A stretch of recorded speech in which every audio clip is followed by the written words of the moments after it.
मित्रांनो 2026 आलं आणि अजूनही तुम्ही आधार कार्ड अपडेट करण्यासाठी जर कागदपत्रांसाठी धावपळ करत असाल तर हा व्हिडिओ कदाचित तुमची ही धावपळ थांबवू शकतो मित्रांनो। हो, UIDAI तर्फे आधार कार्डमध्ये आता तुम्हाला जे ॲप दिलं मित्रांनो त्यामार्फत आता ॲप सोबतच तुम्हाला आधार कार्डमध्ये नवीन कागदपत्रांची यादी सुद्धा अपडेट करण्यात आलेली मित्रांनो। हो, म्हणजे आता तुम्हाला आधार कार्डमध्ये जे जुने कागदपत्र तुम्ही देत होते वारंवार आणि जी तुमची धावपळ होत होती कागदपत्र शोधताना, तर आता तीच तुमची धावपळ थांबणार आहे मित्रांनो। आणि या नवीन यादीमध्ये तुम्हाला काही अक्षी कागदपत्र देण्यात आलेली आहे की यानंतर तुम्हाला कुठेही धावपळ करायची गरज सुद्धा राहणार नाही मित्रांनो। यामध्ये मित्रांनो बघा, यादी खूप मोठी आहे, त्यासाठी मित्रांनो मी तुम्हाला डॉक्युमेंट एक एक सांगणार आहे आणि ते कुठं कुठं वापरू शकता हे आपण डिटेलमध्ये सांगणार आहोत, म्हणजे व्हिडिओ तुम्हाला सुद्धा बोर जाणार नाही आणि लांब सुद्धा होणार नाही, बरोबर। तर चला मित्रांनो व्हिडिओ सुरू करूया। तर मित्रांनो इथं स्क्रीनवर बघू शकताय तुम्ही लिस्ट तुमच्या समोर दाखवते, तुम्ही बघू शकता स्क्रीनवर। तर यामध्ये मित्रांनो मी तुम्हाला डॉक्युमेंटचं नाव सांगेल आणि ते तुम्ही कशात वापरू शकता आणि कशात वापरू शकत नाही हे सुद्धा सांगणार आहे। तुम्ही फक्त लक्ष देऊन ऐका मित्रांनो, कारण तुमच्यासाठी अतिशय महत्त्वाची माहिती आहे। हो, कारण मी सांगणार आणि तुम्ही परत म्हणणार सर याला हा कोणता कागदपत्र लागणार आहे, तो त्याला कोणता कागद लागणार, त्यापेक्षा आता नीट लक्ष द्या।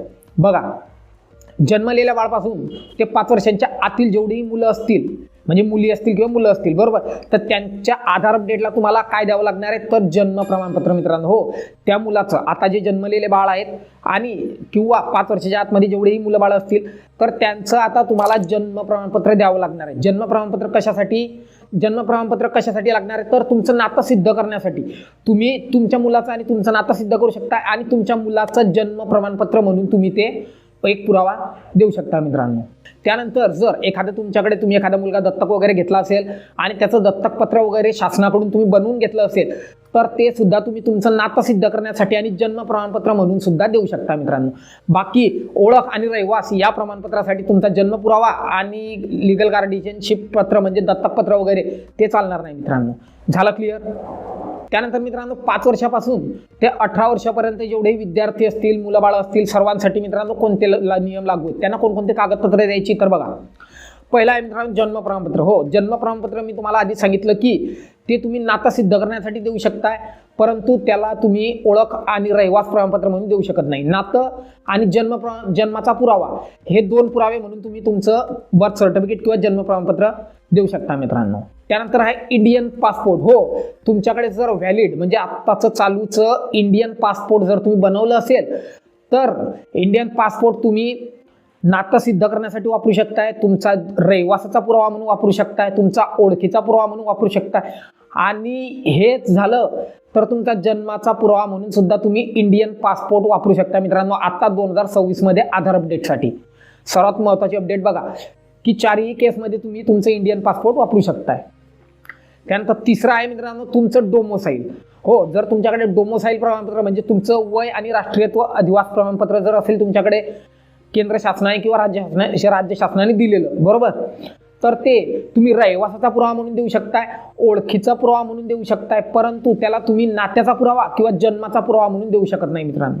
लक्षात आलं? कशाचा? ओळखीचा पुरावा आणि रहिवास प्रमाणपत्र या 2 म्हणजे रहिवास पुरावा या 2 गोष्टीसाठी तुम्ही तुमचं डोमोसाईल किंवा रहिवास प्रमाणपत्र वापरू शकता मित्रांनो। त्यानंतर ST, SC आणि OBC यांचे जे जात प्रमाणपत्र आहेत म्हणजे कास्ट सर्टिफिकेट आहे मित्रांनो, तर ते कास्ट सर्टिफिकेट तुम्हाला मी आधी सांगितलं की रहिवास प्रमाणपत्र आणि ओळखीचा पुरावा या 2 गोष्टीसाठी वापरू शकता मित्रांनो, परंतु त्याला तुम्ही जन्माचा पुरावा आणि इतर गोष्टीसाठी वापरू शकत नाही मित्रांनो। त्यानंतर परत तुमचं लीगल गार्डियनशिप आहे म्हणजे दत्तकपत्र वगैरे असेल तर ते दत्तकपत्र तुम्ही नात्याचा पुरावा आणि जन्माचा पुरावा या 2 गोष्टीसाठी वापरू शकताय, परंतु त्याला ओळखीचा पुरावा आणि रहिवासासाठी वापरू शकत नाहीये मित्रांनो। लक्षात घ्या, वेगवेगळे पॉईंट आहे आणि सर्वात महत्त्वाचे पॉईंट आहेत मित्रांनो। त्यानंतर तुम्ही आधार कार्डचा एखादा फॉर्म 18 वगैरे भरलेला असेल तर तो तुम्ही फक्त रहिवास आणि ओळख या 2 गोष्टीसाठी वापरू शकताय, इतर गोष्टीसाठी वापरू शकत नाहीये मित्रांनो। तर यानंतर मित्रांनो आता 18 वर्षाच्या वरती, आता तुमचं 0 ते 5 वर्ष आटपलं, बरोबर, त्यानंतर 5 वर्ष ते 18 वर्ष आटपलं, आता तुमचं 5 वर्ष ते वरती कोणत्याही वयोगटापर्यंत इतर आधार अपडेट जर तुम्हाला करायचे म्हणजे तुमच्या आपले सर्वांचे जे आधार अपडेट करायचे तर त्यासाठी तुम्हाला कोणकोणती कागदपत्र द्यावी लागणार आहेत. तर यामध्ये 1 नंबरला मित्रांनो तुम्हाला दिलेला आहे रेशन कार्ड. तुम्हाला NFSA असेल किंवा RCMS असेल यांच्याकडून जे तुम्हाला रेशन कार्ड मिळाले मित्रांनो ते रेशन कार्ड तुम्ही ओळखीचा पुरावा आणि रहिवास पुरावा म्हणून देऊ शकताय. बाकी त्याला जन्माचा पुरावा म्हणून किंवा नातं सिद्ध करण्यासाठी तुम्ही हा पुरावा देऊ शकत नाही मित्रांनो. लक्षात आलं. रहिवास आणि ओळख या 2 गोष्टीसाठी तुमचं रेशन कार्ड चालणार आहे. त्यानंतर तुमच्याकडे मतदान कार्ड असेल तर मतदान कार्ड तुम्ही रहिवासाचा पुरावा आणि ओळखीचा पुरावा म्हणून देऊ शकता. जन्माचा पुरावा म्हणून मतदान कार्ड चालणार नाही मित्रांनो.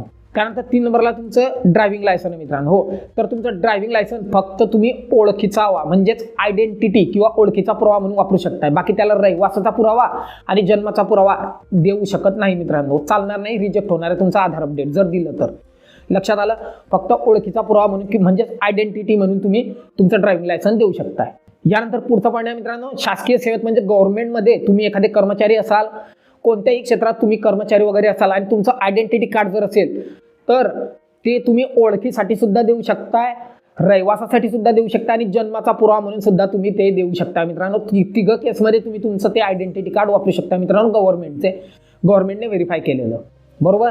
त्यानंतर पुढचा पॉईंट आहे मित्रांनो, ESICचा मेडिक्लेम तुमच्याकडे असेल किंवा PFचं UN कार्ड वगैरे तुमच्याकडे असेल तर ते तुम्ही ओळखीचा म्हणजेच आयडेंटिटी म्हणून वापरू शकताय. बाकी त्याला रहिवास आणि जन्माचा पुरावा यासाठी मित्रांनो तुम्ही वापरू शकत नाही. त्यानंतर 7वा आणि सर्वात महत्त्वाचं मित्रांनो तुमचं आहे मनरेगाचं जॉब कार्ड मित्रांनो. हो, मनरेगा म्हणजे महात्मा गांधी नरेगा योजनेअंतर्गत तुम्ही जर जॉब कार्ड काढलं असेल तर तुमचं जॉब कार्ड तुम्ही फक्त रहिवासाचा पुरावा यासाठी वापरू शकताय. बाकी तुम्ही ओळखीचा पुरावा आणि जन्माचा पुरावा यासाठी मित्रांनो तुमचं मनरेगाचं जॉब कार्ड चालणार नाही मित्रांनो. आधार अपडेट डायरेक्ट रिजेक्ट केलं जाईल तुमचं. यानंतर पुढचं डॉक्युमेंट मित्रांनो म्हणजे पुढचं कागदपत्र तुम्हाला मी आधी सांगितलं की जात प्रमाणपत्र. जात प्रमाणपत्र तुम्ही तुमचं फक्त रहिवासाचा पुरावा आणि ओळखीचा पुरावा या 2 गोष्टीसाठी वापरू शकता मित्रांनो. बाकी तुमचं इतर कामांसाठी तुम्ही ते वापरू शकत नाही. यानंतर पुढचं कागदपत्र हे विद्यार्थ्यांसाठी अतिशय महत्त्वाचं मित्रांनो. हो, तुमच्या शाळेचं मार्कशीट किंवा शाळेचा दाखला, कोणत्याही शाळेचा आणि कोणताही मार्कशीट असो, तुम्ही 10वी शिकत असाल, 12वी, ग्रॅज्युएशन, पोस्ट ग्रॅज्युएशन कोणतंही असो तुमच्या शाळेचं मार्कशीट आणि शाळेचा दाखला हे तुम्ही आयडेंटिटी प्रूफ म्हणजे ओळखीचा पुरावा आणि जन्माचा पुरावा म्हणून सुद्धा देऊ शकता मित्रांनो. हो, जर तुमच्या मार्कशीटवर जन्मतारीख छापलेली असेल एखाद्या वेळेस म्हणजे तुम्ही जन्माचा पुरावा म्हणून सुद्धा तुमचं मार्कशीट चालणार आहे, काही प्रॉब्लेम नाही.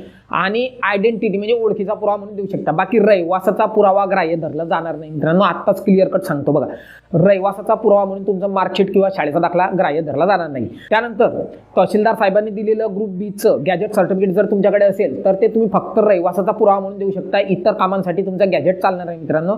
तहसीलदार साहेबांनी दिलेलं गॅजेट ग्रुप Bचं मित्रांनो लक्षात घ्या.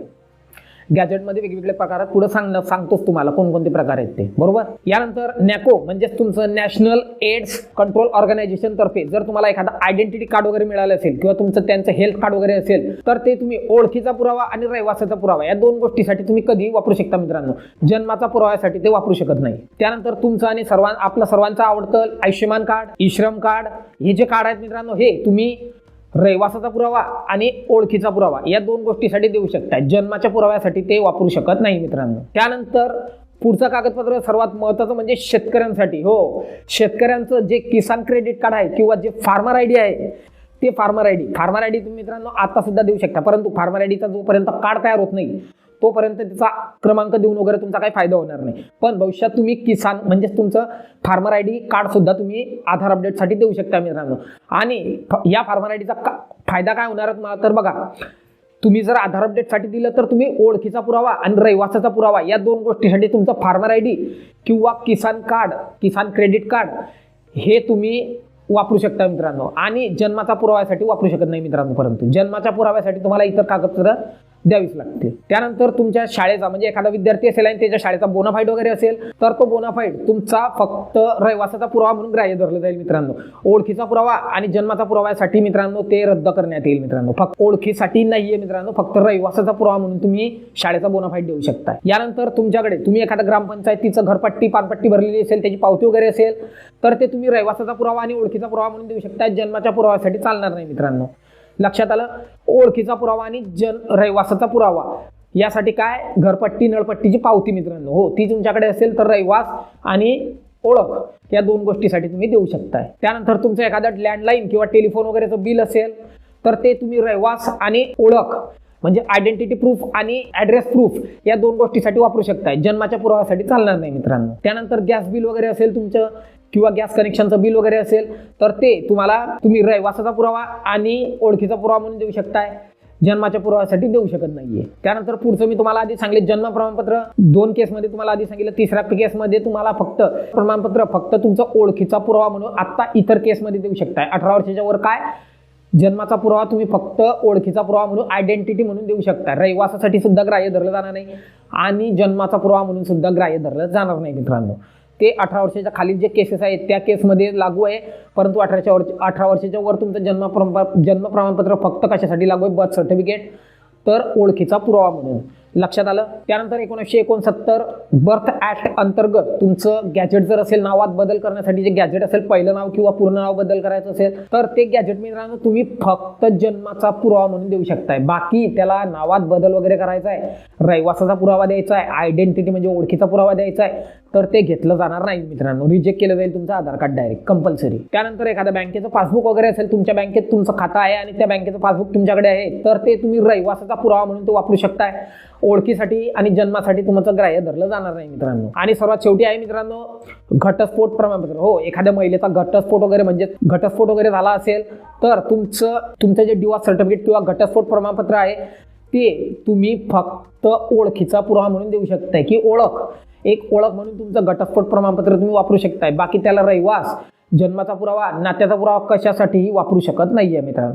तर अशा पद्धतीने मित्रांनो 2024 मध्ये आधार कार्डने तुमच्यासाठी ही महत्वाची डॉक्युमेंटची यादी प्रसिद्ध केलेली मित्रांनो आणि या अंतर्गत नवीन नियम सुद्धा तुमच्यासाठी लागू केलेले आहेत. आशा करतो की मी जी तुम्हाला माहिती दिली ती बऱ्यापैकी समजली सुद्धा असेल आणि आवडली सुद्धा असेल. आणि मित्रांनो सोबतच जर तुम्हाला यामध्ये काही माहिती नाही समजली तर कमेंट बॉक्स आपलं रिकामच आहे.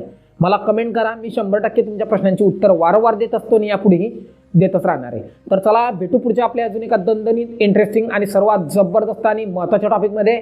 तोपर्यंत जय महाराष्ट्र.